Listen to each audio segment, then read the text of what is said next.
Welcome to Black Expat Stories, the show where we dive deep into the experiences of Black people across the diaspora who have boldly decided to immigrate abroad in search of a better life. I'm your host, Courtney Bowden, and I'm a Black American writer who also took the leap of faith and moved overseas. Did you know Google searches for how to move abroad spiked by more than 1,000% following the 2024 U.S. presidential election? If that lands close to home, and if political fatigue or disillusionment has you eyeing your passport, then stick around. This conversation is for you. Meet Zerlina Maxwell. You may know her as the host of Mornings with Zerlina on SiriusXM, as the author of the book The End of White Politics, or from her work as a political analyst and strategist. She's worked on 2 presidential campaigns, so she knows the ins and outs of American politics better than most. But today, we're stepping away from the headlines to talk about something deeply personal: her decision to leave the U.S. and relocate to Italy. In this episode, we get into why she made the move, not as a dramatic escape, but as an intentional act of self-preservation. Zerlina opens up about the therapy sessions, the grief, and the deep self-reflection that powered her exodus, and what life in Sicily is teaching her now. We'll also talk about the disappearing space for Black women in media and what it means for our voices, the collective grief so many are feeling in the U.S. right now, and what healing could look like, and how Zerlina is redefining success, finding joy, and giving herself permission to live differently. Plus, we'll dive into the Inner Work Dispatch, her new Substack where she reflects on mental health, her expat journey, and what it means to build a life grounded in joy and intention. Could you use some fresh insight or inspiration to fuel your exit strategy? If so, don't go anywhere. Here's my conversation with Zerlina Maxwell. Hey, Zerlina, welcome to the show. It's such a pleasure to have you here. Thank you so much for having me. I'm so excited to be here. I'm excited to have this conversation with you. And I want to know, first of all, how are you settling into life in Palermo? I am settling in. The one thing that's hard for me is learning Italian. That is an ongoing process, and I am doing my best to make friends that are patient with me and helping me learn. I have my lessons every week, and so it's slow. So that's the only thing that has been difficult, but the transition has been pretty seamless. I have a beautiful apartment in a perfect location, and I'm just really living my best life here. It's been really great. I'm so happy to hear that. Now, I know you spent so much of your career in fast-paced worlds of political strategy and media where there's this feeling that you always have to be on, right? And so have you finally been able to slow down to a pace where you feel more human? And what does that feel like? It feels incredible. I mean, one of the things that happened when I first came over to Italy, I spent the beginning of 2024 in Rome. And within a week, like the tension that was in my neck and my shoulders went away. I felt lighter. Even though my job is still in politics and news, when I'm not working, I'm not working. And that's something that I learned from Italians and the Italian lifestyle. And here in Sicily, you know, they work very hard, but when they are not working, they are not working. And I had to actually learn that. I had to learn how to turn it off and actually go for a walk and socialize with people, go outside and really enjoy the present moment. That's something that I've learned here that is part of the Italian lifestyle, is really relishing the present and being in the moment. Yeah. And I can relate to being here in Mexico, especially on the Caribbean side. I think anytime you're close to water, the pace is just different. And same here. It's like work hard, you know, but also when you're not working, you're socializing, you're enjoying the present. And I learned that a lot through the Mexican Minute because I thought I knew CP time, but not until I moved to Mexico. And it really forced me to be more present. So to hear that you're experiencing some of the same things of just being able to slow down and relish this life, that's really great. And I feel like we have so much to talk about. We already started talking like crazy even before we pressed record. But I want to first hear more about the decision and how you arrived at it to leave the U.S. Because for some folks looking from the outside in who aren't privy to the nuances of your journey, it could feel like a sudden decision or rash one, right? But most people I talk to reveal that it was a buildup over time, like it was a long time coming. So take us back to October 2023. you're grieving the loss of your mother. You're curled up in your hallway struggling, right? And your therapist tells you, well, it was like therapy session after therapy session where I was just nonstop venting, complaining, depressed and really, really struggling to find happiness. And I was living in Washington, D.C. I'm a longtime New Yorker. So the move to Washington, D.C. for me was actually a hard transition as well, because that's not a city that I don't know, I don't feel my best in Washington, D.C. No shade to people who live there, but that's just not, I'm more of a New Yorker and I didn't want to move back to New York. So I ended up in D.C. because of my job. And talking to my therapist every other week, she was like, something needs to change. You actually do need to make a dramatic change. And I, for maybe like 5 minutes, danced around the idea of maybe I can move to LA, maybe I can move to the other coast and that would change things. And she said, no, Zerlina, you need to move to Rome. And I was like, Rome, move to Rome. Like, can I do that? She's like, Zerlina, you work remotely. You can move wherever you want to move. And so it sounded like this completely unrealistic fantasy. And so I approached the conversation with my boss and I said, I just wanted to let you know that I'm going to move, but it started with just 1 month. That was the first initial conversation was, I'm going to move for 1 month and work remotely, but from Rome, which, isn't the middle of nowhere. So it's not like I wouldn't be able to do my job in the same way.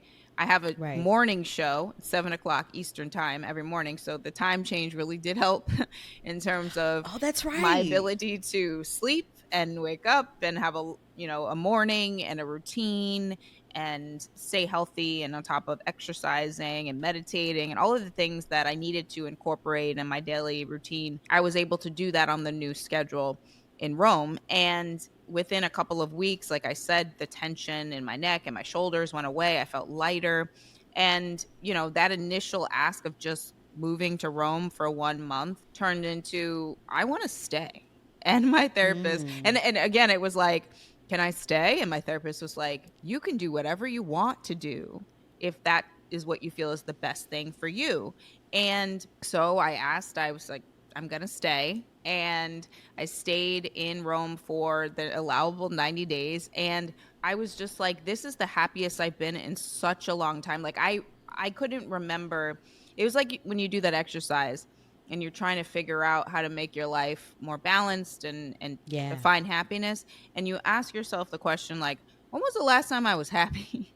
And I had to go back 10 years. And I was like, well, that's not good, right? All I've been doing is working, and I've had a lot of success in my work, but it wasn't fulfilling. There was still something missing. I wasn't living. I was just working. I was just hustling. I was part of hustle culture. And so Rome, the move, just really allowed me space to explore. I always say, I have a wanderlust spirit.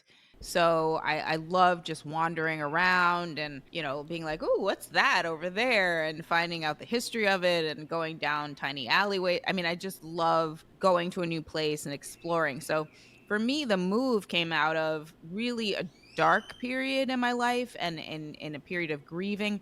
But again, my mom, one of the things that she always said to me was, Zerlina, you have no kids. You do not have a partner. You can do whatever you want. She always said that to me. And so I feel like that voice was in my head when I was making the leap of faith, because I was like, wait, I can do what I want. And again, it's like, obviously everybody's circumstances are different, and I'm incredibly privileged to have a job that I can do from anywhere.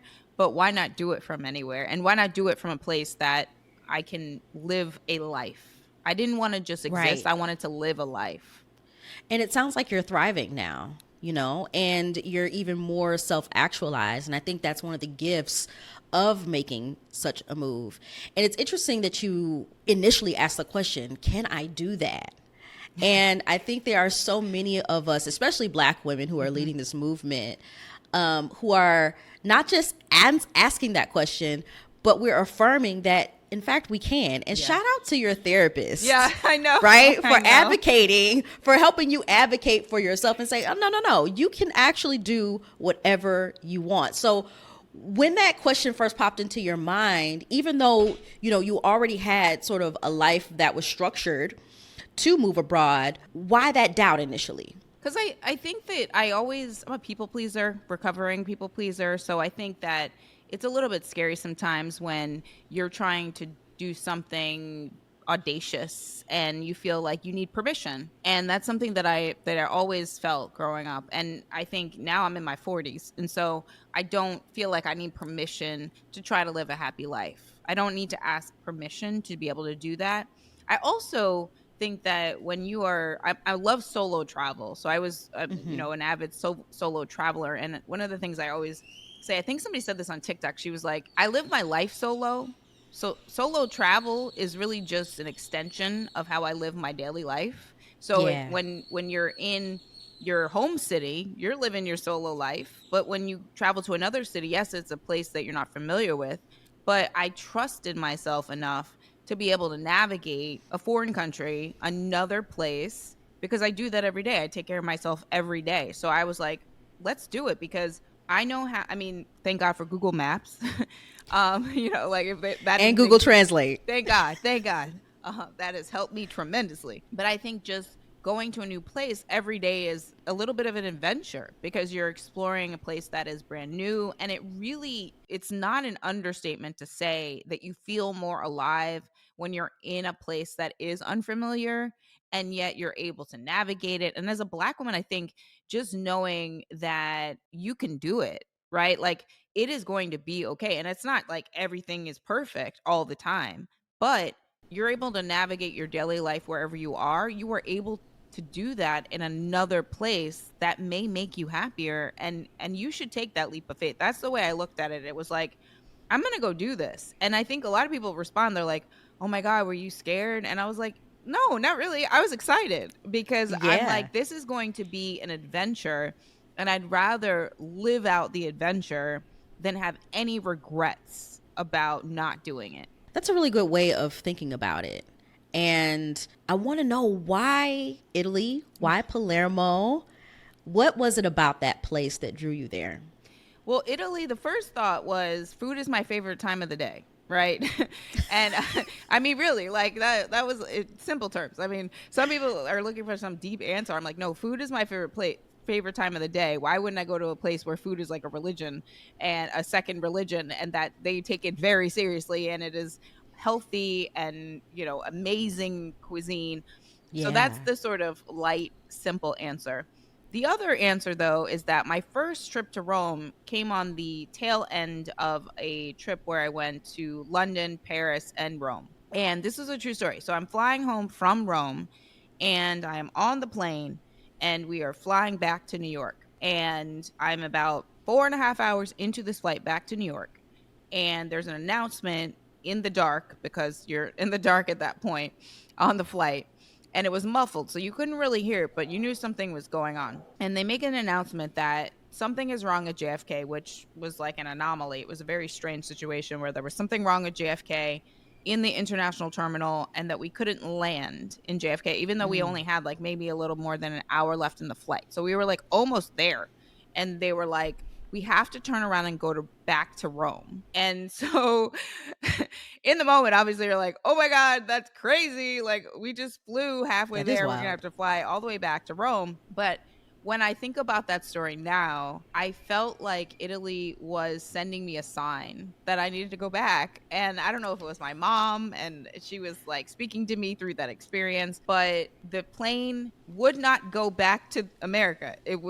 I was on the plane and it refused to go back. It wouldn't go back. It went back to Rome. I flew almost 9 hours that day and didn't leave Italy. And I was like standing back in the airport, and I was really emotional because it was kind of close proximity to when my mom passed away. So I was like very emotional. I could call her and be like, oh my God, so there was a lot of things happening. But in hindsight, I think that was a sign for me. It was like, this is where I'm supposed to be. I think I was being led back here. Now, I ended up in Palermo because all of the people that I met, I mean, I would meet, people from Rome, tourists that were visiting Rome, but the Italian people that I met and befriended right away in Rome, they were all from Palermo, which I don't know if I had even heard of Palermo before I met them.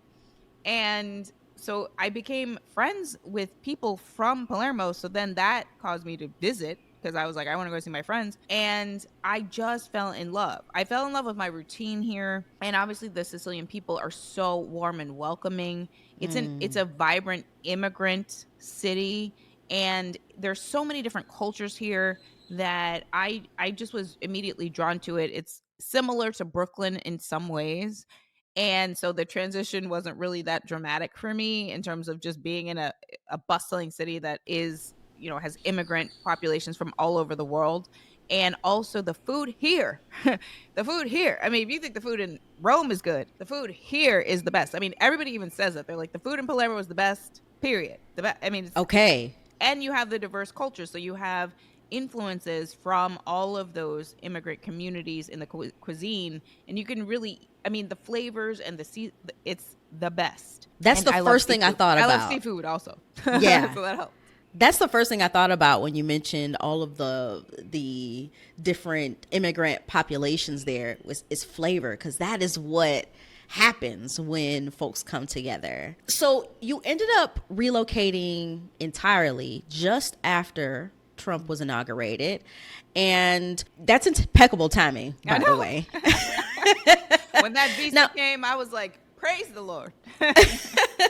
Again, it's like those God winks. And I am such a firm believer in the fact that when you make a decision, the universe truly conspires to make sure that everything aligns. And so, was it a coincidence that you moved around that time, or was the election just part of the final push to reimagine what your life could be? I had started the process of applying for the visa and completing the visa process before Donald Trump was reelected. And so I knew I wanted to do this. This is going back to 2024, mid 2024. I knew I wanted to do it, and I started the process of pulling all the paperwork together, because there's a lot of paper. If anybody has ever applied to live in Italy, a lot of paper. So the process started already. And coincidentally, I happened to be in Palermo on election day. That feeling of realizing that we were headed back to what we had experienced between 2016 and 2020 was like a punch in the gut. But I also knew that I wanted to move away from that, because in part my job every day, doing a show every day about the news, I think I can't be in it. I have to be a little bit removed from it to be able to see it as clearly as I do. And I also want to live a vibrant, beautiful life. So the plan happened before Donald Trump was reelected.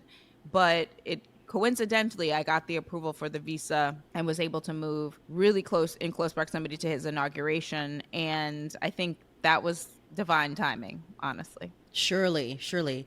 And you mentioned a little bit about how you're able to be more removed from the immediate impacts, right, of everything that's happening. And I want to talk about that in a little bit.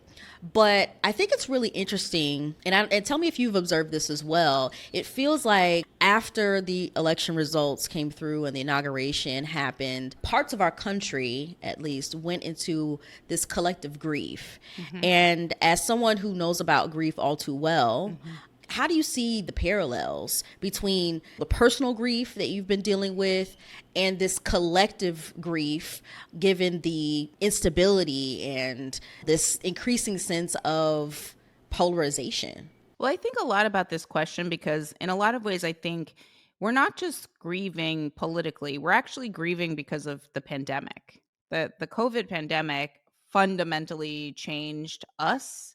I think that obviously is true on a global scale, but in the United States of America, there was such a bungling of the initial response to the pandemic, and so many people lost their family members. And so those people individually are grieving. I think there was a moment where it was revealed that the government's not coming to save you. This is under the Trump administration. Their callousness in, we need everything reopened. It doesn't matter if you get sick. There was such division, and I think it was really hard to watch being there. And I was also, obviously doing my jobs from there during that time. And so when my mom did pass away, I think understanding that when we're all in a period of grief, and we are collectively in that period, you do need to move through all of those emotions. And it's not, the Yes. stages of grief. It comes and goes in waves. But you also, and this is something that I really had to lean into right after the election. I remember sitting there the day after, the morning after, being like, just not able to really move. And I have a life coach who got on FaceTime with me and was like, you need to have a day today, Zerlina. You still need to have a day. You need to put your sneakers on. You need to go outside. You live near water. Go run near the water, rage run if that's what you need to do. And you need to still have a day. And I think that that's something that, I've had to work up to that through my own personal grief, is still living a life, even though the circumstances around me may not be ideal and may be tragic and really, really hard, that I still need to keep going. And so Yeah. I think that that's something that I have learned in my own personal journey of grief, is that I'm healing every day, and I'm still deciding every day that I'm going to go have a day. I'm going to go have a day. I'm going to maybe not be able to, it's not really about checking off everything on the to-do list per se, but it's about taking care of myself first. And that just became my number one priority. And I wish more people understood that there are some things that they can change in their external environment, and there are some things that they can't. And I sort of let go of some of the things that I can't fix everything, right? None of us are going to be able to fix everything, but we do also need to, as AOC said recently, we need to self-regulate. And so that's something that I learned in my own personal grief journey, is figuring out how I could take care of myself. And then in that process, you can end up at what everybody wants, is happiness. Sure.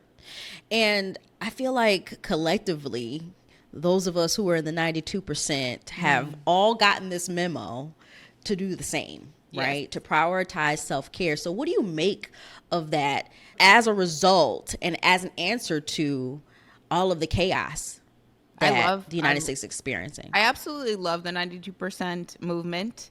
And I love the idea that Black women are like, we keep trying to save the democracy, and obviously the democracy does not want to be saved. And so we are going to tap out for a moment and really look inward. I think that even the movement online of, meditation and manifestation, and just really thinking about the ways in which you can dream for yourself and figure out what you want to do in your life. Like, what do you actually want? Is a question that I don't think enough Black women have been given the space to even ask themselves, because we're always in fight or flight survival mode. I can't tell you like how many years in a row I was in fight or flight. And I think watching my mom physically deteriorate as a result of having high blood pressure and hypertension, and ultimately having 2 massive strokes, for me it was like, oh, I'm not going out like that. She would not want that for me, and I don't want that for myself. And I want to create a life that I can thrive in, as opposed to survive in. Like, I just, Yes. I think there's more to it than that. And Black women, I think after the election, they were like, all right, well, you don't want to be saved, so we're going to go save ourselves for a moment. And I love that for us, because for so many generations, we were not ever given that space and the ability to do that. I think that's a privilege that our generation has, is kind of breaking that intergenerational curse and that trauma that comes along with being a Black woman in a racist world where, our very existence is unwanted.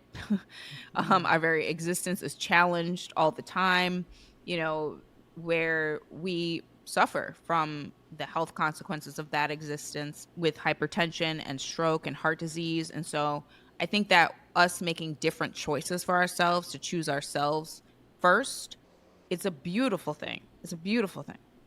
It is a beautiful thing, and I'm so proud of us right now.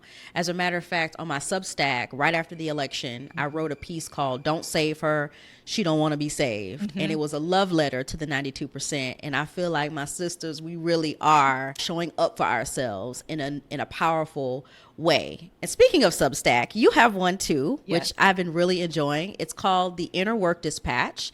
And I love how intentional you are about making it a space for reflection and healing. So, what pushed you to create this platform, and who do you believe it's for? So I started a segment on my radio show on SiriusXM every Monday. It was called Mental Health Mondays. And so the Inner Work Dispatch is really born out of, I think, two things. Number one, understanding that we all need a space to talk about how we're doing and how we are feeling and what is going on mentally. And also, my mom was a psychotherapist and had a PhD in pastoral counseling. And so she inspired me to really lean into the care for others, the care for community, and allowing people to talk about how they are doing, right? We don't really, when people say, "How are you?" they're not really asking. And there's really not enough spaces out there where we can really talk about how a lot of us are not okay, right? And we're Yeah. not doing okay. And we're really struggling, or we're just surviving the day. And that's actually something that I realized I was doing. I was just getting through the day. I was just trying to get through my to-do list. And I think that for me, the Inner Work Dispatch is my inspiration for it is my mom. And this idea that I think that you reach happiness when you, and it's not a destination, and the fight to actually become happy, it's something that you have to do every day with intention. And I want people to feel comfortable talking about how they are mentally. I really think that that's so important for all of us. It really is, especially during these times. And on one of your Substack posts, you wrote, "My move to Italy came from a desire to dream a bigger life for myself, where happiness was a possibility every day." And I can certainly empathize because that's exactly how I felt in making my own decision to move to Mexico. And it's how so many more of us are, which is why there's an entire Blaxit movement. And so, what does a typical day look like for you now that you live in Palermo? So my schedule is so wonderful here. I love it so much. First of all, I'm able to run by the sea on a daily basis and, sit out and have a little breakfast and get to work after I do all of the things I need to do in my morning routine. So I'm doing my show every single day here. I mean, I'm working, I sometimes say like I work harder here because I have the energy to. um, but I also think that as soon as my show is over and I'm finished with work, I shut it off. And I'm making friends. Like I said, I'm working on my Italian, so it's helpful to have a couple friends that are very patient with me and are helping me learn. But even this week, I went to a celebration. It's a fire festival to mark the beginning of the Iranian New Year. Again, I'm in a vibrant immigrant community, and it was really fun. Like I just think that there's something happening every day here that I'm like, okay, let me go check this out. Let's go see what this is. This is new. I've never been to that anything like that before. And so after I'm working, it's always like, all right, what delicious, amazing meal am I gonna have? Right, because it's always time to eat. Because it's gonna be amazing. Whatever. I mean, I just have not had anything that isn't delicious here, so that's part of it. But also just spending time with my new friends, the new community I'm trying to build here, and I meet new people every single day. One of the things that I love is when I go out for my run, I often see Sicilian fishermen like getting their nets ready and like throwing their nets out to go fishing. And I just think that being in a place where people are just, it's everything is a little bit slower here, and I don't mean that like in the like a negative way. It's the slower pace of life is what I needed, because I needed to slow down. I felt like when I was living in New York, I used to say I always felt like I was out of breath. Right, I was just running from one thing to the next thing to the next thing to the next thing, and I never had time to like take a breath. Literally, there were some days where I was running, or like a little jog to each thing, and that's not, over time, that is not good for your health. That's not good for your mental health, and you can't thrive in that. So on a day to day, I'm working really hard, but I have the space to take care of myself, to eat nutritious food. I mean, that's another thing that we could even talk about, that the stuff that's in the food in the United States is not in the food here. Yeah, And it's so banned in most right. places. So when I first bit into a pear in Italy, I remember being like, wait, what? What is this? Why is it sweet? I don't understand. Mm-hmm. So I think that, you know, my skin's better, like my gut health is better. I mean, I'm just healthier in a lot of different ways, but that's the food coupled with the fact that I really can have a routine that's very intentional. And running by water every day, I highly recommend it. It Or sounds like a spiritual walking, yeah, experience. no, or walking by water every day. There's something about just being able to sit and look out at water that really, I'm a Scorpio, I'm a water sign. So I feel like for me, that really makes me come alive. Teal is my favorite color for a reason. And so I relish that because I feel like I had a vision for what I wanted my daily life to look like, and this is what I pictured. So Mm. you know, I would sort of like meditate on, I'm sitting in front of the sea, like I knew exactly where I would be, and like I'm breathing in and out slowly, and it's really, for me, I had to think of the dream first, right? I had to answer the question, like, what do I want?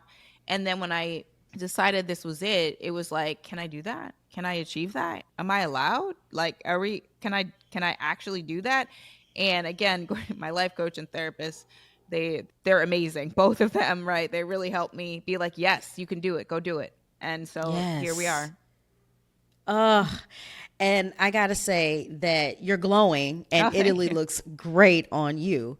So you mentioned being in the midst of lots of immigrant Mm-hmm. communities, which is not very different from Brooklyn. But how does it feel to live in an immigrant friendly Mm. location and country compared to the antagonism and targeting that we're seeing so many immigrants face in the United States? This is something I think about all the time because a lot of people, and I think like if you Google it right now, and I'm not saying that other people's experiences are not valid, but one of the things that people say all the time about Italy, not Sicily per se, but about Italy, is that it's racist, right? That's like sort of like a blanket statement that people apply. And so I always say that I'm sure that people's experiences are valid, and maybe they did experience that depending upon where they were, right, in the country. It's a big country, and so depending upon where they are, that was the experience that they felt. But for me, I have had zero instances, zero. I have had no negative interactions, and I feel like the ability to move throughout my day and not have microaggressions and open hostility, I can't even describe what that feels like. It just feels so liberating to be able to exist and move throughout my day and have no negative interactions. I don't have to stand up for myself in the CVS, you know, I don't, it's so freeing to be able to do that, and then I can actually tap into my creativity, and you know, I can write here in a way that I was never freed up mentally to be able to do in the United States. And so I feel like sure, racism exists everywhere, that is a true statement, but I think that it manifests in the United States, particularly right now with who's in power, in a way that it really, it can weigh you down in a way that I don't feel that here. I don't feel that weight here. I agree with you. And it's good to hear that you're having that experience because I've heard of it described as sort of like a haze. Like we've been Hmm. under this Yes. oppressive haze. Yeah. And when you finally breathe a breath of fresh air, the psychological safety that follows and that results, right? And as a result of the psychological safety, you are able to be more creative. You're able to be more present and open to a beautiful life. And Hmm. I think that's one of the benefits of making a move abroad that to me, I couldn't have anticipated, but now that I feel so safe in my body and my Hmm. being, I can't go back. I cannot I go know. back. I feel the same way every time I've had, before I got the visa, when I did have to go back, it was like crushing because I knew I was going back into the gauntlet of American racism. And I also think that it's an energy thing, right? I'm very sensitive to energy. And I remember when my dad first visited me in Rome, he was there 10 minutes and he looked at me and he was like, I understand why you like it here, because it's an energy thing. You can feel it when you are here. And I think obviously, like, culturally, there are moments where people are staring at me, but they're not staring at me in the way that they stare at me in the United States. And so, With disgust, right? And right, contempt. contempt. It's the contempt. It's the contempt that you can feel. You can see it and you can feel it. And so they may be staring at me, but it's simply because, well, one, my friend always jokes, they're not staring at you because you're Black. So my friend from here is like, they're not staring at you because they're Black. They're staring at you because they think you're pretty. And I was like, okay, well, thank you.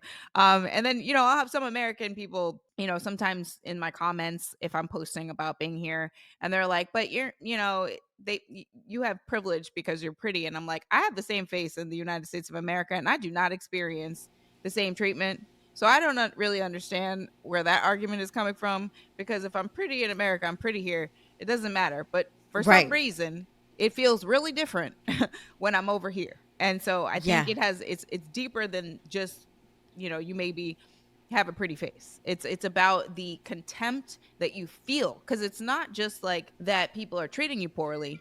It's that the energy that they are emitting, you feel that in the United States. And that's the haze that you're talking about, that we experience in the United States, that we just don't experience elsewhere. And when that haze is lifted, that's when you really can thrive and you can see clearly. Yeah, you can see clearly, you can make better decisions for yourself, and you just have overall a better quality of life, which I've often described it as, or my move, as having added years to my life. Oh, I believe that.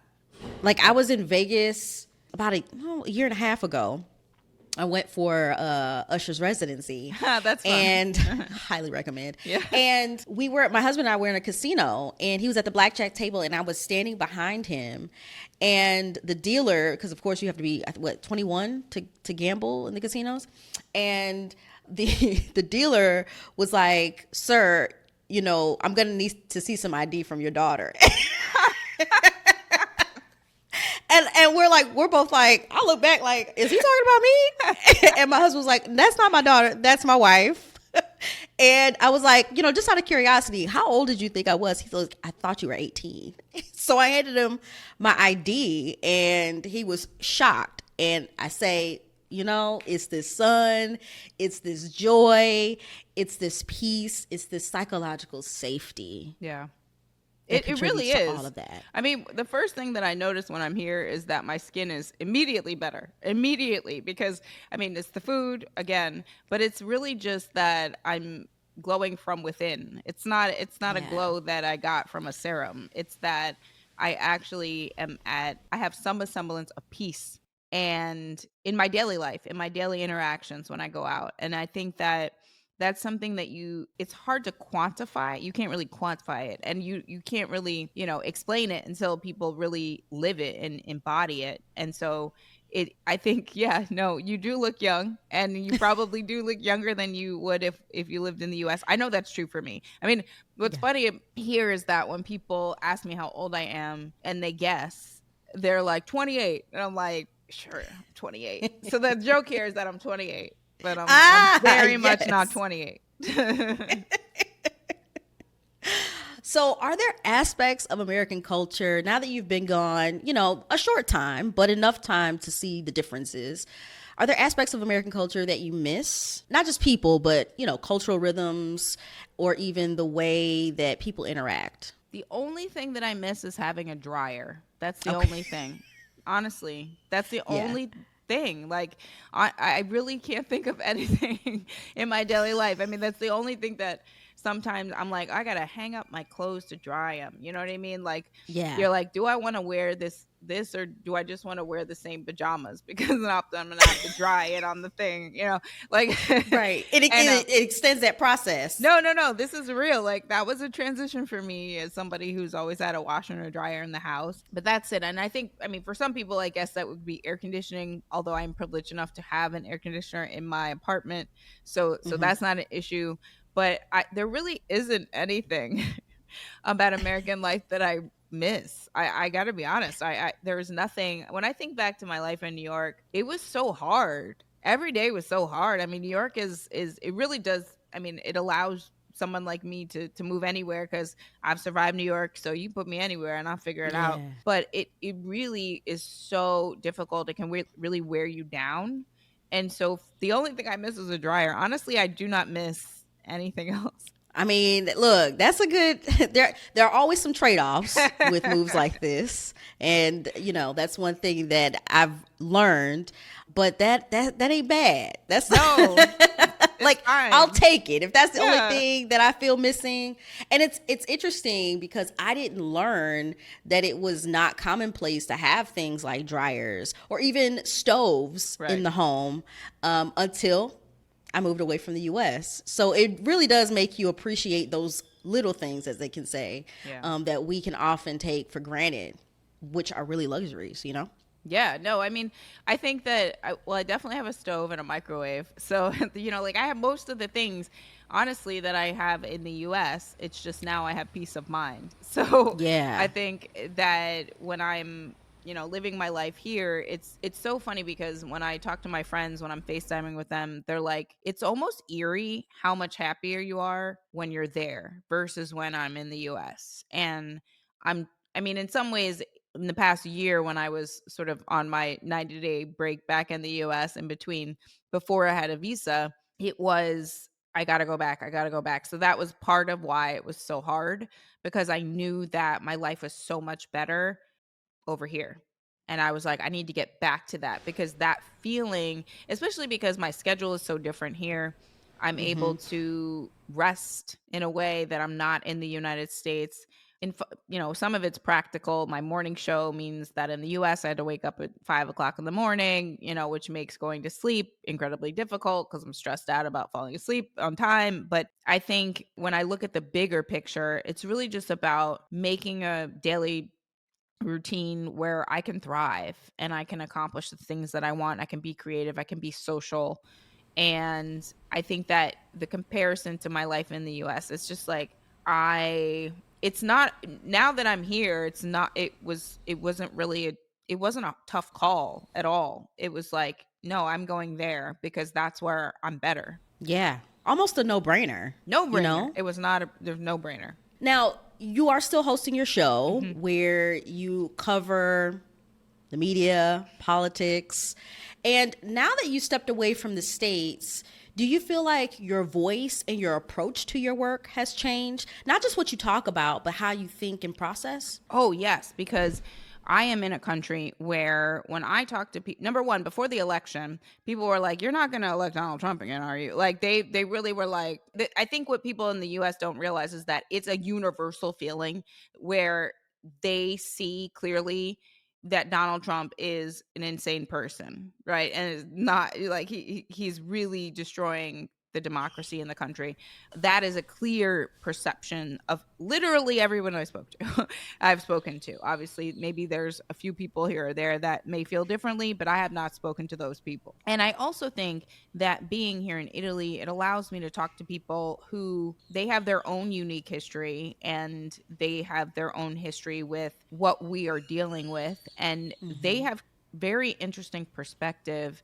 And I find talking to them about it, they're clear-eyed about it, which makes me realize that we're in such an emergency in a way that, like, I think people in the US, they're very complacent in this moment. They don't realize how big of an emergency that they are in and how quickly this can descend into something that is unchangeable for decades and maybe irreversible. So I think doing my show from here, it just allows me to look at what's happening in the US from a little bit of a perch, where I can look and be like, oh, that is really bad. Like, that that looks crazy. Yeah. Do you guys realize how insane that looks? And also, like, are we not all concerned no, here? are we all not? I mean, like, when are people going to like do a mass movement where they're outside, because that's what you need? But I also think that in the US, like, there's so many things on a day-to-day basis, especially in the media and political news, where people are focused on things that don't matter. They don't matter, Yeah. And I think that being here, it allows me to break through that and just talk about what matters and the bigger picture. Also, the global impact of what's happening in the US, because Yes. everybody here is concerned with what's happening in the US. Although I think in the US, you think like, oh, like, we live the best, our country's the best, other countries are not, people are not living lives that are, at the level of the United States. And that is not true. One of the things that I think all the time about is that we are very good at public relations. And we have taught everyone else in the world that our country is the best. And then when you get outside of the US and you're like, wait a minute, these people are walking around eating gelato. They are chilling, living their best lives. Right. Truly. Right. Like, truly. when you see that they have third spaces, they have places Yes. where they can gather in the community and with other families and outside of the home. And also, I'm in a country that has had universal health care since the 1970s. And so when you're in that environment, you realize that in some ways we are being sold a bill of goods about the American exceptionalism. And I think more people, you don't necessarily have to go and live abroad, but everybody should travel abroad. And so you realize that in some ways we have fallen for an okie doke. And we need to see more clearly that there are a lot of changes that need to happen in the United States in order for people to really thrive. And maybe you just need to move outside of the country to be able to see that clearly. Yeah, that's right. When I first moved, I experienced so much anger and resentment, if I'm honest, because I saw exactly what you're talking about. I saw the quality of life. I saw the lies that we were sold, and just how mythical American exceptionalism is. And it's like, man, we've been robbed. I know. No, we've been robbed.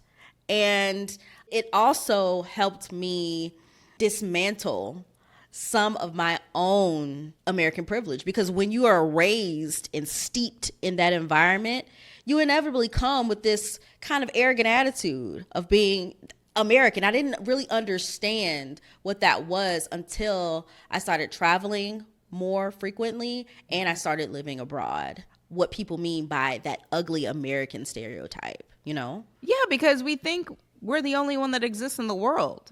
We're taught that.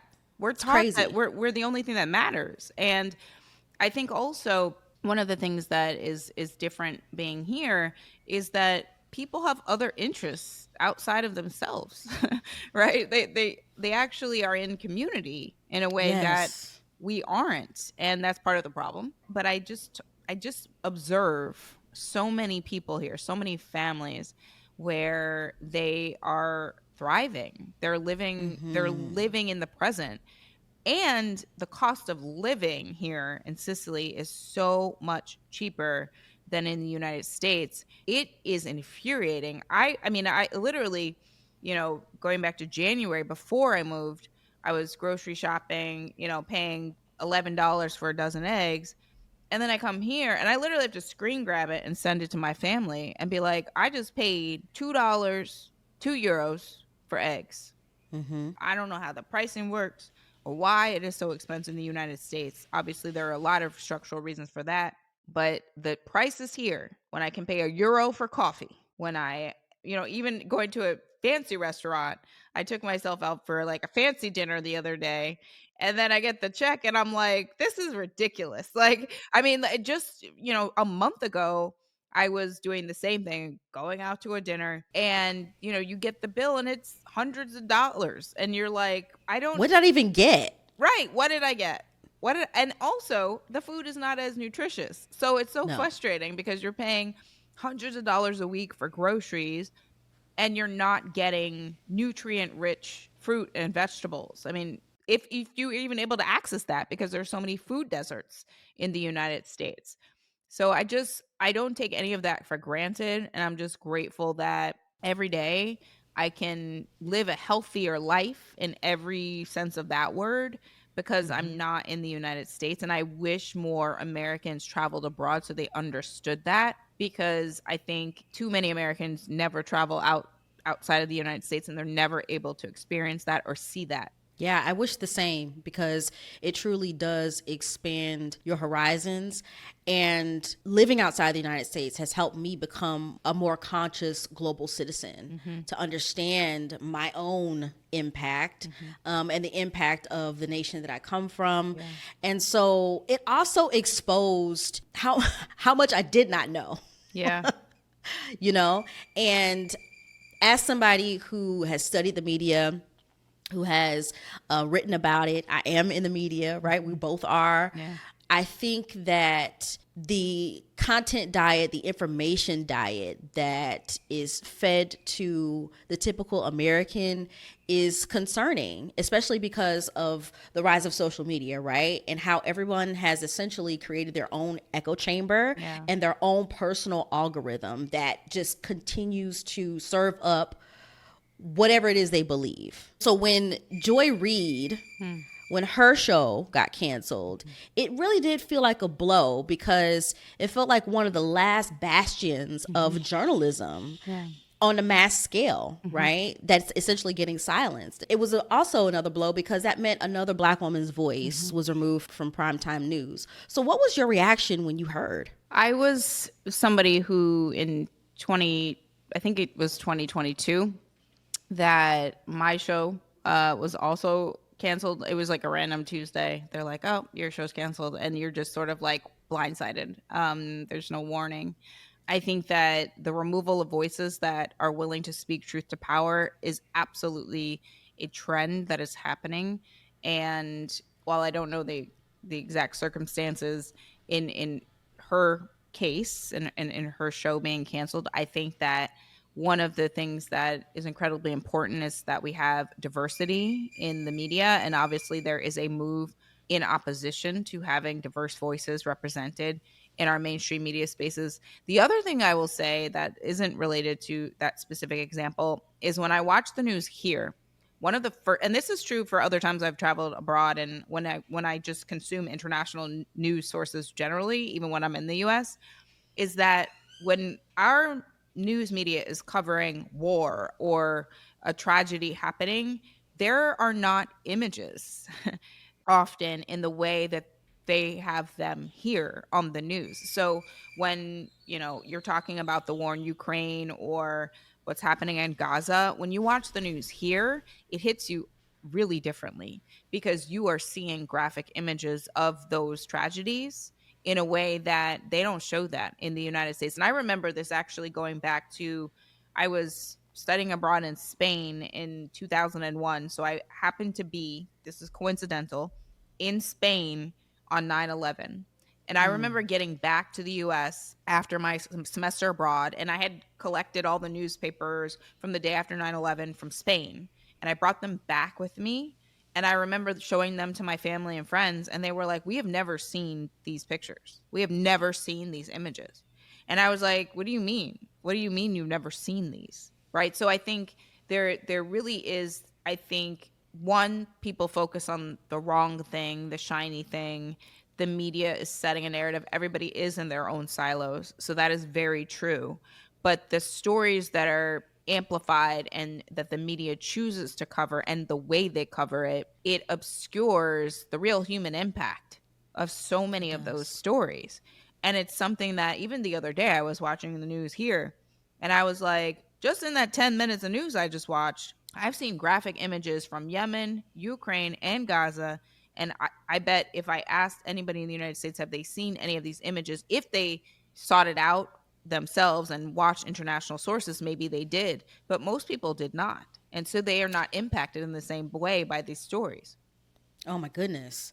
That's an interesting observation. And given your experience or experiences in the media, how has your experience now changed how you view your role in the industry, or has it? I think that my experience in the media is one that has been over a decade, and I think at the beginning I was just hungry. I was, in the hustle culture, and I just wanted to use my voice, speak truth to power. I was like a go-getter.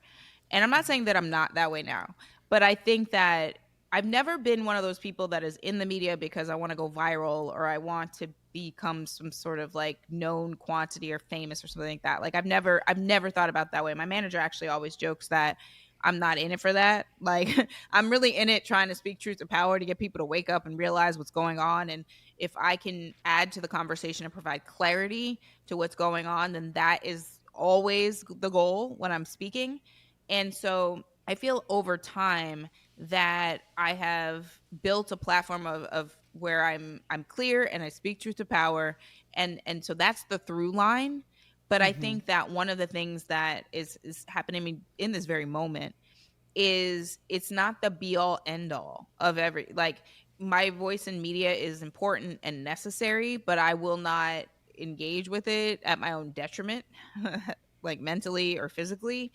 And I don't know that that was true at the beginning. I would work myself to the bone because I was like, people just need to see, and I was just always outraged, and I was always, reacting to something. And I think now I have a much healthier relationship to my work and the way in which I use my voice, and I'm very intentional about it. Right, like when I first started doing television, it was like every time they would ask me, I would say yes. I'm available. I can do it. And now I'm like, do I have something to say about that thing they want me to come talk about? And if I have something to say, I will say yes. If I don't have anything to add to the conversation, I will say no. And I do it very intentionally now. And I think that it's not just about being seen anymore.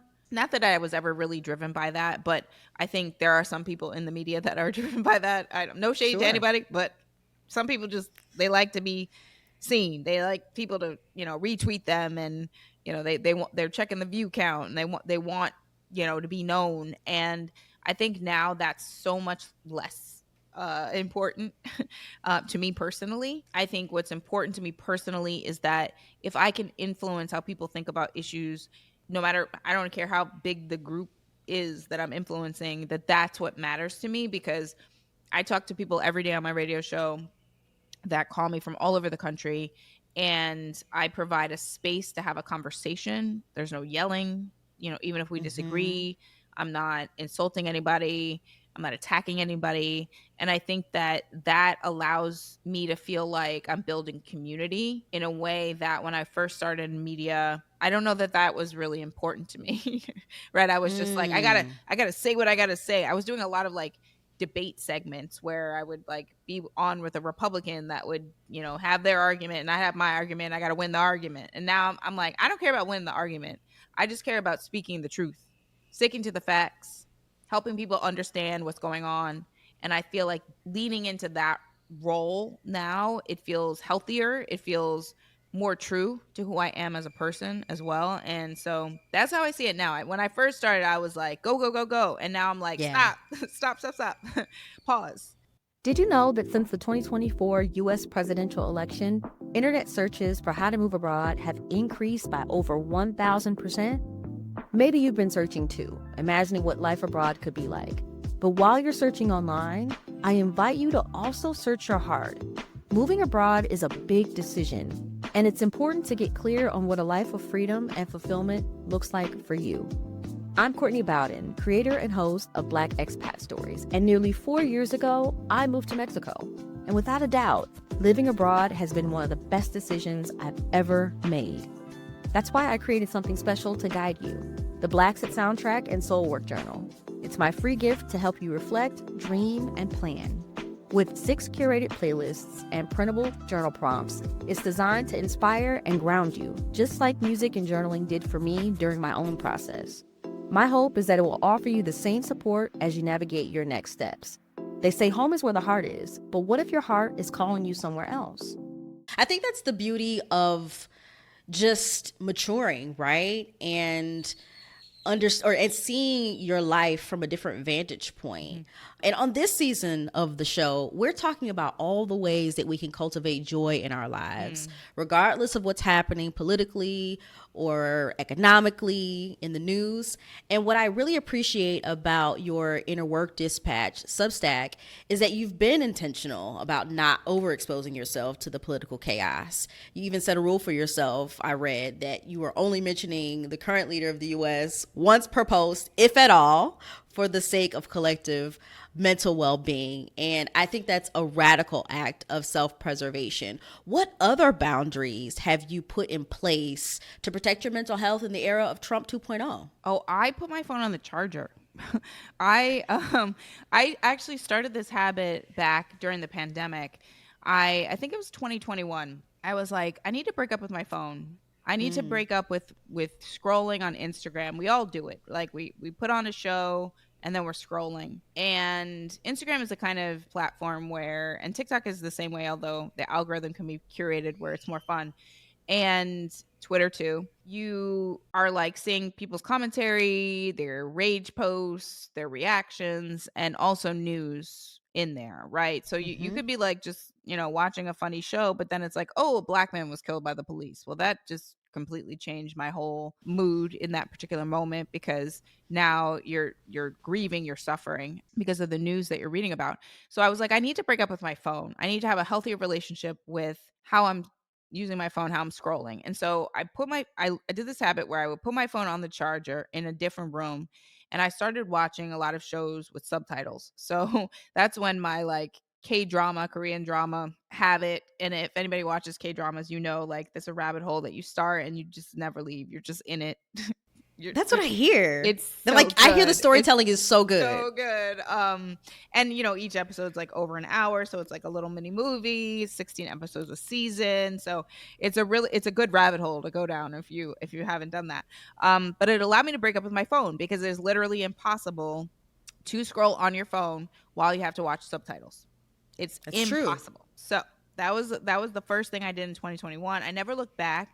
And so for me, it's putting my phone on the charger and putting it in a different room if I can. Obviously, you can put the ringer on if you feel like people need to reach you in an emergency. I obviously have different ringtones for my family. So even if my phone's on vibrate, if it's my family, it will ring. But I put my phone away. And that is one habit. That's a small habit that I implemented back in 2021. And here I actually find that I scroll a lot less. I don't even really, I still watch Korean dramas from time to time, but I don't really watch TV here because I'm going outside and talking to people. Imagine that. And I also find that here, one of the things I observed immediately in Rome, which is where I first was living, and also here, is that it's not that people don't scroll here. It's not that they don't do those things here. It's that when they meet for aperitif, which is their version of happy hour around 6:30, and you see them sitting out having a spritz, a lot of times they are in conversation. They are not on their phones. And you can always spot the Americans because they are sitting across from each other at dinner in Rome on their phones. And I'm like, what are you doing? It makes no sense. What are you doing? Stop that. I want to shake them. They're like, put your phone down. You're in Rome. First of all, you're in Rome. Put your phone down. There's nothing like, do you not see all of this? Right. Like, you were in Rome. Why are you scrolling on Instagram, watching other people? And that was also an epiphany I had way back. I remember the moment this epiphany happened for me. It was like a Saturday morning. This is when I was still living in Brooklyn. And you know how we all scroll on our phones. We put it, we lock it into, the portrait mode, and then we're scrolling while we're still in the bed, right? So everybody does this, the universal thing. But I remember there was a Saturday morning where I did that, and then I sat up and I was sitting on the edge of the bed, kind of like with my feet hanging off, and I'm scrolling through Instagram. And then I realized like an hour had passed. So I'm watching other people outside, going to Pilates, going to brunch. They're like outside, walking the dog, and I'm like, am I watching other people live? Am I sitting here watching other people live? I was like, I can't do, this is not it. This is not it. I do not want to sit still and watch other people living their lives. That is not what I want to be doing. That is not how I want to live my life. And so that was way back when I was still in New York. But I think that moment, coupled with the epiphany that I needed to break up my phone and the way I was going to do it, was if I am watching TV, my phone is not there. My phone is away from me and I'm watching something that requires my full attention. And now here, it's really about going outside, walking around, Yeah. getting a delicious dessert. Whether that, like in Rome, it was like, do I want tiramisu or gelato today? And then here in Sicily, the amount of like amazing desserts, like that's Ooh. why I gotta run every day, because I'm like, I gotta keep up with like the amount of sweet treats that I have. I mean, I went one of my first weeks here to, it's called Chiostro, and it's like literally the nuns make the cannoli, and it's like the biggest cannoli you've ever seen in your entire life. It's like bigger than my hand. And it's like those are the, like, and just sit and eat your sweet treat, like treat yourself and savor it and live in that moment and feel the joy of that moment. And then also, Italy is known for being very friendly with dogs, right? So like I have a whole album on my phone that is just Italy dogs, because the dogs here are so incredibly cute. There's a high popularity of sausage dogs, those are like so cute. they are cute. Yeah. But also they, when it's a little bit chilly, they wear little outfits. They have like the dogs are like in their little sweaters. outfits. Yes, like it gives me so much joy. Like it doesn't. It's I can't explain it, but every time I'm like, oh, look at the little, and then like you got to remember, when you see the dog, you got to talk to the dog in Italian, because it's not going to understand like, oh, hi, like you got to be like, ciao Bella, just daily sources of joy. Yes. Is something that happens all the time, but it starts with going outside.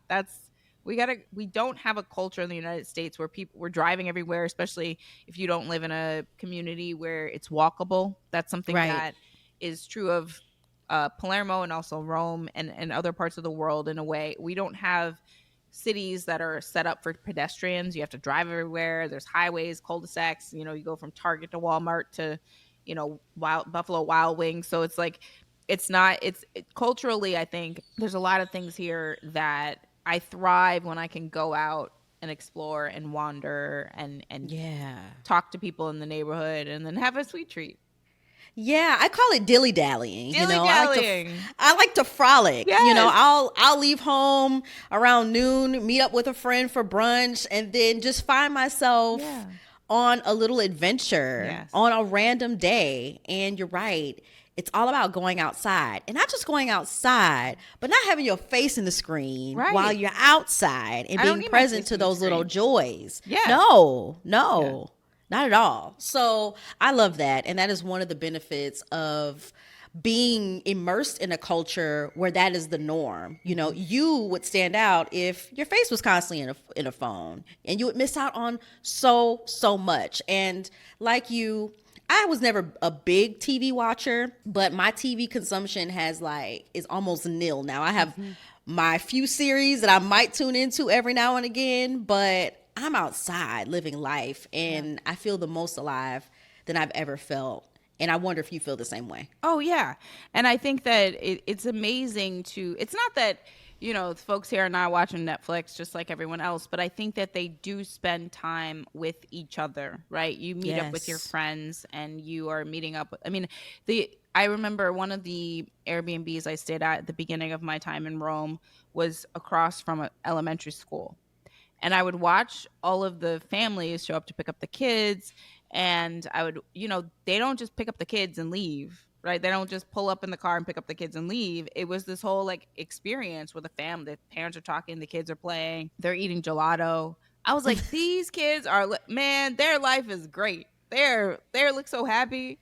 And I just think that we lack community because we don't have the spaces for it, frankly, in the U.S. But we're lacking community in the U.S. culturally right now, and that's one of the reasons why we're so divided, is because you are posting on your Twitter or your Instagram instead of talking to other human beings. Yeah, we have all these keyboard gangsters, right, who would never say what they're typing to someone's face. Right. And having a real-time conversation even if it's with someone that you disagree with, is radically different Yes. than having an online battle in Right. the comments. So true. And yeah, and I can really appreciate how community feels here as well, because here the Mexican culture is really family oriented. You're going to see people getting together with their friends, with their kid, whole bunch of kids,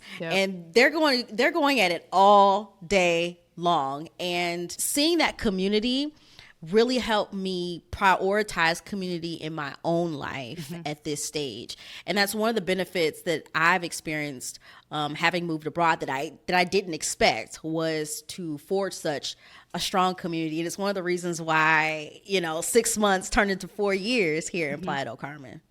It's such a beautiful thing to be in community with other people, right? Yes. Everybody yearns for that, right? That's one of the things that people want in the US. And obviously there's an epidemic of loneliness. It's something that I've interviewed the former Surgeon General about.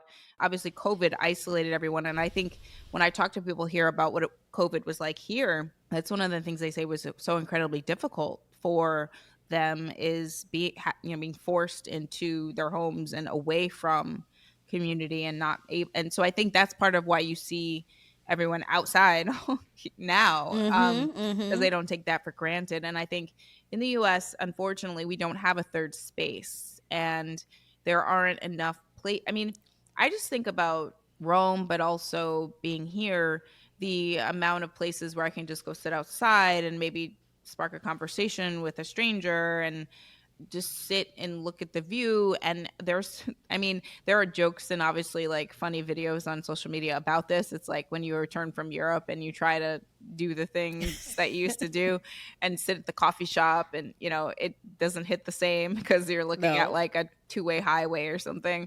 It's very, very sad.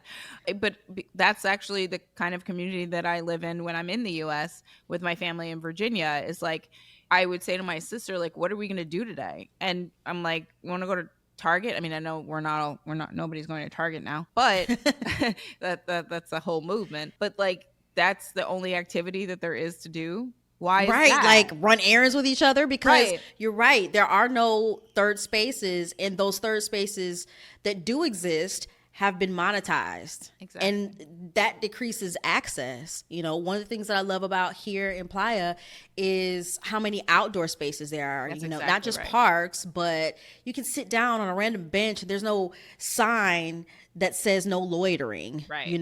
Like hanging around, even if you're having a coffee or lunch with a friend, they're not rushing you from your table. You can sit there for hours if you wanted to. Oh my God, that is true here too. So one of the things that people always say, Americans, they're like, the service in Italy, it wasn't good. And I'm like, no, you just don't understand what's happening. They actually are not going to bother you at all unless you ask for the check.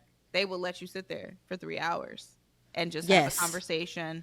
And unless you wave them over, they will let you sit there and just actually enjoy your meal. That's part of the experience. And also the meals here, they're like multiple courses. There's antipasti, first course, second course, dessert, espresso. Like that's like a standard meal. I can't even do all the courses. Usually I'm full after the antipasti and the pasta, because it's like antipasti, pasta, meat, dessert, coffee. I'm like, I am full. I can't even. And then wine, like you drink. And wine the whole time. And that's after you have aperitif, which is your spritz. And they're never going to give you a spritz without giving you something to nibble on. So you're going to get some chips, some olives, like a little snack to go with your drinks, because you're really not supposed to be getting drunk. It's like a different, it's a different culture that I find just amazing, because it's exactly how I would want to live.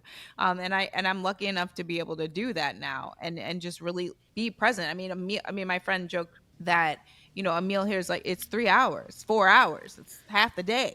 That's just one meal. And no less. Talking the whole time, because that's right. You're catching up and you're having a conversation. I actually have had the experience where I went to a place for lunch, and it's the kind of spot that it's so good that it's only open for lunch. Like that's how good it is. It's like, it feels like when you eat the pasta with the meat, it tastes like somebody's grandmother cooked it.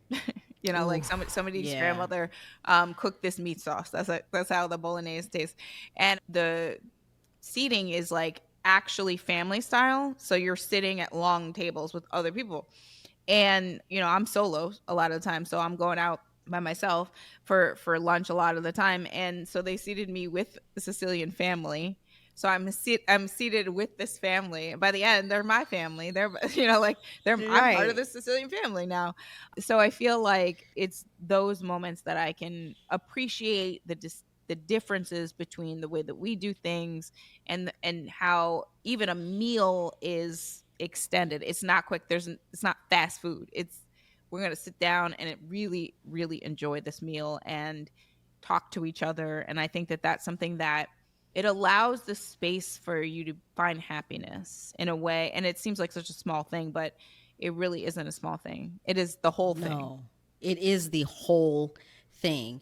And for those who are still in the US, feeling disconnected from community, feeling a little bit more lonely, who may not be able to pack up and leave and go to Palermo or come to Playa, what are some ways you believe they can protect their peace and stay grounded during such a chaotic time? I discovered meditation during my healing journey. So I always sort of looked at meditation as sitting still and being quiet. And then I learned that you can listen to a guided meditation, and that changed my life, right? Mm-hmm. I was somebody who always sort of looked at yoga as exercise as opposed to breathing, right? So I think for me, discovering meditation was a big piece of it. So I would say create this space, even if it's just 10 minutes. And this is a trick that I actually learned in the last year and a half, which is my alarm sound on my phone is actually a meditation. And so when it goes off, it starts the meditation, and then just lay in the bed. Just lay in the bed. You can get that extra 10 minutes of sleep, listen to your meditation, but just breathe in and out. And it's life changing, honestly. Ooh, So that's that's good. number one. You have to be centered before you like go out and do all the things. And this could be difficult for people who have small kids that wake them up. I understand. So I understand everybody's experience is different. So that's one thing that I implement in my daily routine is the meditating piece. The other thing that I think is that you need to call your friends, right? You need to actually reach out and talk to your friends, FaceTime, share meals. You don't have to be. I mean, I do this with my sister sometimes, where we're on FaceTime just having a meal together. Other people do this. This is not like an original idea, but you can be together while you're each having a meal, even if you're apart distance wise. And then I also will say, if you can, if you have the ability, take the trip. Take the trip, even if you're by yourself, because you're going to meet people. I've made so many friends who are also other solo travelers in my travels. And those people I still talk to, right? Even if they live in another part of the world now, or they live in another state in the US. I still talk to those folks. And I think the ability to sort of go out and see the world, explore, I think that that's really important, because you can build community and you meet people you never would have met before because you didn't take the trip. So I think that that's Yeah. part of it too. And I also will say that in the US, it's incredibly hard because we're all like in our routines. And there were actual days where I would be in the hustle of it all, and I would get to the end of my day and I'm like, did I talk to another human today? That wasn't a Mm. coworker. Yeah, that's real. Because sometimes you can't go a whole day without having a real time conversation with someone. Like that I was like, I didn't speak to another human that wasn't a colleague. And I think that if you're having a lot of days like that, you do have to make a change, because that's an unsustainable thing mentally and spiritually. I think that it is hard, I think, for some folks to make friends or open up to new people. But honestly, as somebody who is like a recovering shy person, like this is when I was a teenager, not now, but like when I was a lot younger, I was very quiet and very like reserved. And now, I mean, I think this is partly my mom's spirit in me, is like, I'm quick to spark a conversation with somebody. Oh, hi, how'd you get here? Who are you? And those moments where you're just in conversation with new people, I think is so incredibly rewarding, because in some ways I feel like the universe puts people together in the same space. And so that person could be the best friend that you didn't know that you were going to have, unless you sparked a conversation. You'd be like, hi, where are you from? And so try to do that. Even if you aren't able to travel, try to do that in your daily life. It is hard in the US because there is a energy there which it doesn't always feel conducive to spark a conversation with a stranger in the US. Sure. I mean, I think it's a cultural thing. It really, really is, because when I'm outside the US, it's not hard to do. It is not. It's not hard to spark up a conversation, and it's not hard to be approached either, because I'm approached all the time. Yeah, no. So you're right. So I would say for folks who are thinking about taking the trip and traveling outside and they're a little bit scared, do it, because you're going to meet people. You're going to be able to just live in a way that will be healthy for you spiritually and mentally. So you'll be able to build a community, even if it's not local. That's okay too. Yeah. I mean, the digital tools allow us to communicate with people anywhere at any time. And so I think take advantage of that, because it is a moment where so many people everywhere are incredibly lonely. And I think you don't have to be. There are other people who would love to chat with you and just, talk about your dreams and what you want your life to be. And so find your people, but you have to go outside sometimes. You have to go outside. You have to go outside. Because otherwise it will not happen at all.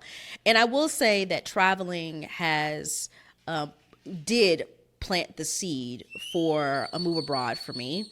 And it wasn't out of the realm of possibility, because I had traveled extensively, and I had this inner craving, like, ooh, what would this be like as a lifestyle?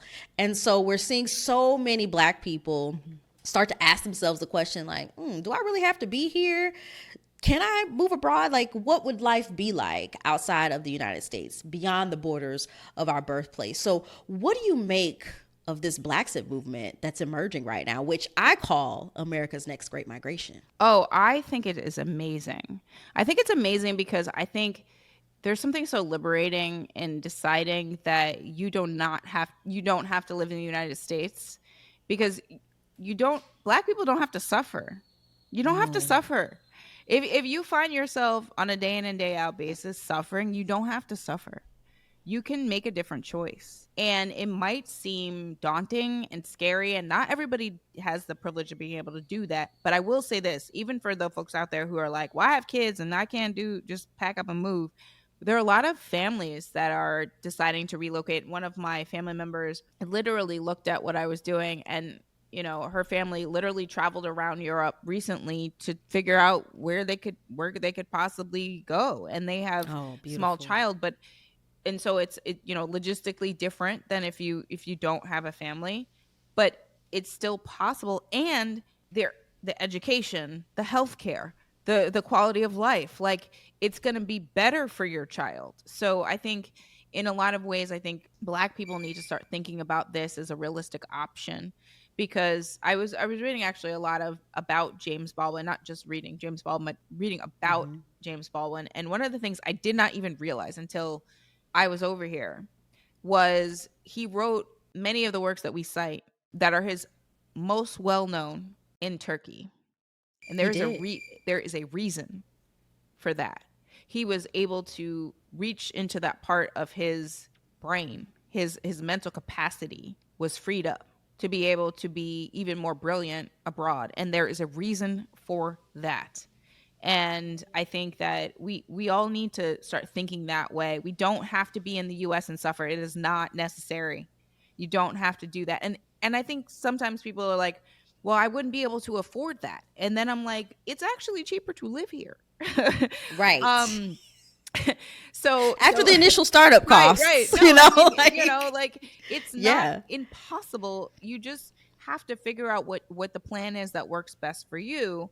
And then you come to find out that when you go to the grocery store, for example, here in Sicily, and you pay €2 for eggs and not $11.99, that it's actually saving you some coins. And so I think we have to be more, I don't know, have a vision that's different than what we have the ability. Our generation has the ability to make a different choice. Our parents did not necessarily have that option. And I think that with that freedom comes possibility to live the way that my mother couldn't do this. My mother got married very young. She had me at 25. And so I'm living her dream in a lot of ways. And I know that. Like, she's with me all the time, every day. And I know I talk to her on a daily basis, because when I see something beautiful, I'm like, Mom, look at that, because I know that if she could have done this, she would have done this. And I think that more Black people need to think of it as an option for them, because you do not have to stay in the United States and suffer. You do not have to be in the United States that has proven for hundreds of years that they don't want us there. They really don't. And it's not to say that racism is not a global issue, that white supremacy is not a global issue. It is. But I think that you're going to be shocked when you travel abroad and you find that you're able to exist with a level of peace that you did not know was possible. And I agree, we are not going to outrun racism, and nowhere is a utopia. But I tell people all the time, the United States has a unique brand of racism and white supremacy that is far more lethal there than anywhere else, I would argue, So, yeah, I agree. And this is why this platform exists, is to help people see that there is a different way of living, because it is so hard to be what you can't see. Mm-hmm. And I remember just like, if this platform or others like it had existed 10, 20 years ago, I would have been gone. Right. Like, I'm not gonna lie to you, So I'm so happy that you found the joy in your move. It seems like this next chapter of your life is unfolding so beautifully. And this conversation has been incredibly rich. I feel like we can keep going for hours, I know. But you've shared so much about what it means to trust yourself, to step into the unknown, to embrace options that may seem like they're out of the box by moving abroad, and redefining what joy and success look like on your own terms. So looking back at everything that you've experienced, if you could sit down with the version of yourself in DC in October of 2023, before you made this move, what would you tell her? Get up, book the flight. Get up and book the flight right now. You don't have to. I think that I felt stuck then. And I think that she didn't realize that she could get herself unstuck just by making a couple of bold decisions. And I'm so proud of her, because I think the old me, I would have stayed stuck. I would have been like, okay, we're just going to fight through this, and I'm going to push through. I'm going to push through. I was always pushing through. And I realize now that I didn't have to do that. And so it's so funny to me now when I think about how I feel here versus how I felt then. I didn't know that this was possible. But I think that, again, I keep citing my life coach, but she, like, one of her first exercises is like, what is your dream? And I remember always hearing stories about Black women in particular moving abroad. I remember my manager said, oh yeah, my cousin has an apartment on the water in Portugal. And every time somebody would tell me a story like that, in the back of my mind, I was like, man, I wish I could do that. That sounds amazing. And I'm like, why is that the thing that makes me go like, man, I wish that could be me? And I'm like, it can't be me. What's stopping me? Right? The only thing that's stopping me is me, and not realizing that if I just take a leap of faith, that it's nothing is perfect, but I can do it. And also, I think what people don't realize is that you can move, but you don't have to, it doesn't have to turn into forever, and you can move around, right? And you can live in different places. And I'm not saying that this is something that everybody can do, because if you have the kind of job where it's not flexible. You can't move. You're stuck working for that one company. At least maybe you can try to spend more time traveling, exploring, really leaning into the wanderlust spirit and looking at life as like a daily adventure as opposed to a grind. Because I think it was Yes. the me in 2023, I was worn out and I was perpetually exhausted, and there was no 1 week vacation. There's no amount of 1 week vacations that I could take that were going to restore my soul. Mm-hmm. It really was at a point where I was like, wait, I mean, I've always sort of struggled throughout the course of my adult life with bouts of depression, but I think that actually it's my environment that is creating this level of sadness that I'm feeling. And if I change that, let's see if I feel different. Now, depression is obviously a medical condition, and there are a lot of chemicals associated with that. So I am not minimizing that experience. I absolutely have experienced depression, requiring medication. But I also know that sometimes you do need to change your environment. And that Yes. might be part of what is really troubling you. That might be part of it. So try that and see if that helps. Now, you also need, I already said, I have a therapist, I have a life coach, I have a meditation. Like, I'm doing all the things to try to be whole mentally Yeah. and spiritually. But I think that for me, part of the problem was my environment. That was the main thing. And my therapist nailed it. She was like, you need to leave. You need to get out of here. Yeah, and I think too often we do underestimate the impact of our environments. And when we extract ourselves out of that daily grind, that daily routine, and throw ourselves into something else, we can truly thrive, like it seems like you are. Yeah. And I know I am Yeah. because Can I just like say, this I is love the sound of like the chirping birds in the background. I'm like, that is amazing. Like, that's not a sound effect. That is incredible. Like, I see like the palm tree behind you. I love that so much. That is, oh, just love it. yeah, and people always comment when I'm on client calls or conference calls about the birds. It's like you can have noise canceling whatever. They are piercing through because they Yeah. have something to say. Yes. But I love that. I mean, I just love the ability. I mean, being in nature is so important. It There's is. actually science to back that up. So again, it's like go outside, but if you can have the outside impacting your inside, that's also helpful. Absolutely. Now, Zerlina, a lot of people tend to ask, what's next for you? But I don't want to ask that question. I want to flip it on its head and ask instead, what's happening now for you? And what are you most excited about in this new chapter? Well, I'm really excited about being able to work on a new book. And I'm in the process of working on that right now. I am working on a proposal, and it's from the perspective of an exhausted activist and somebody in the political space who has been covering Donald Trump for 10 years and who has decided to remove herself from the chaos and become an expat. So it's something that I'm really really passionate about, because I think that I want other people to understand that black women can have their eat pray love moment. They don't have Come to, on. you know what I mean? Like, you don't, everything is not about black pain and black suffering. Black joy, as you already alluded to, is so Say incredibly that. important.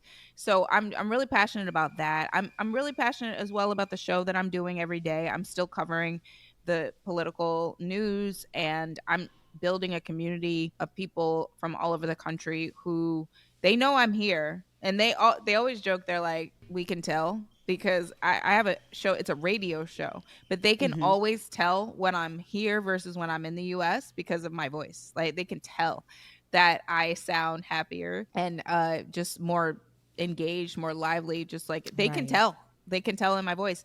And so I'm really, really passionate about that as well. We're growing that, we're building that. I think it's an incredibly important moment for the type of show that I do, progressive voices right now in a media environment that is changing, as you alluded to earlier with the Mm-hmm. cancellation of Joy's show. And I think that I'm also very passionate about learning Italian. My friends are so patient with me.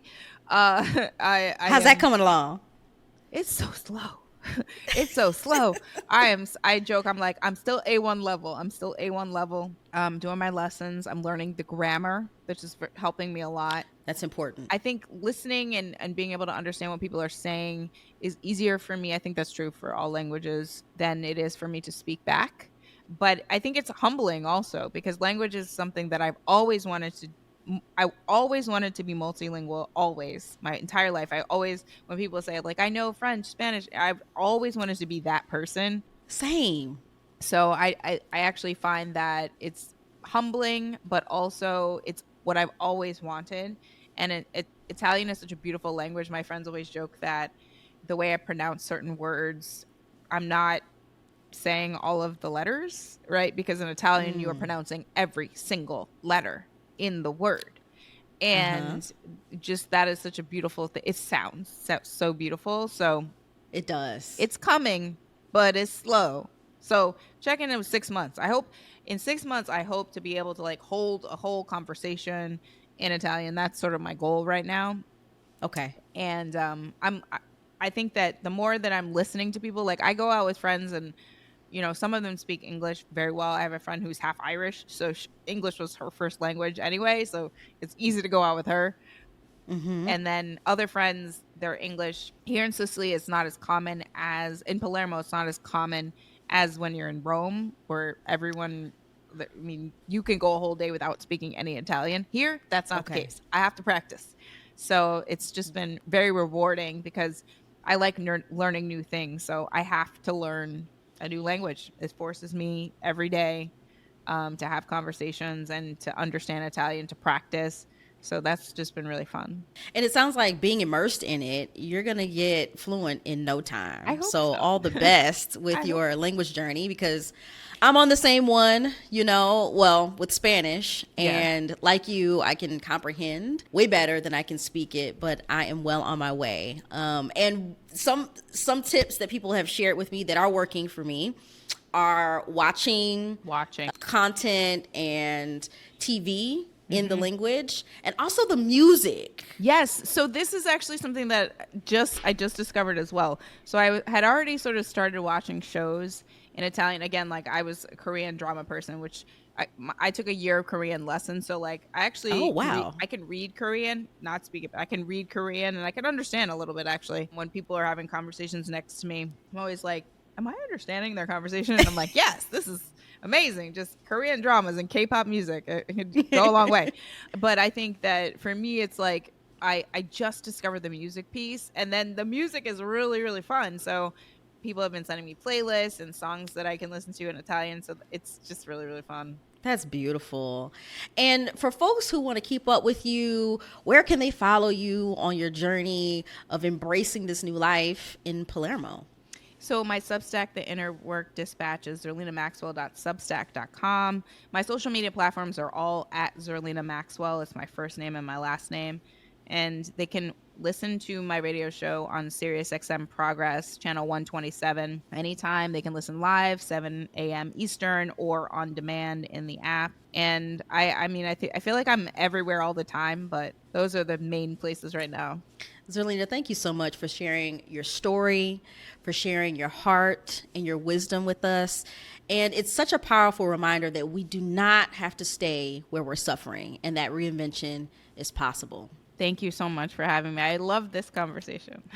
America's next great migration is underway, and this time it's gone global. Black Expat Stories is here to capture it. We're documenting the pioneers of the Blaxit movement through intimate conversations that go well beyond the highlight reel. Because these aren't just interviews, they're testimonies of courage, of healing, and of how we made it over.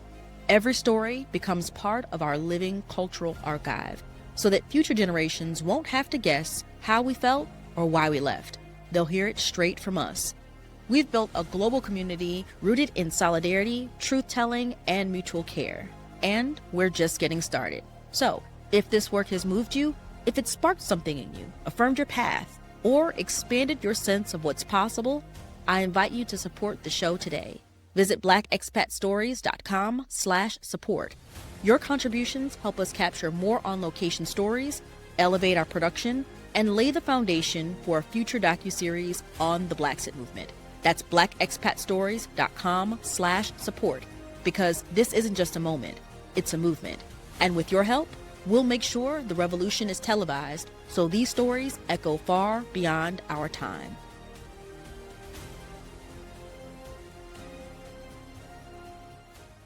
Thanks for listening and watching as we continue exploring the journeys of Black expats finding freedom, healing, and belonging across the globe. Are you feeling inspired to embark on your own expat journey? Hit subscribe to join the conversation and follow us on Instagram and TikTok at Black Expat Stories for sneak peeks and more expat insights. However you choose to connect, keep your passport ready and your dreams without borders. Until next time, I wish you peace, love, and passport stamps.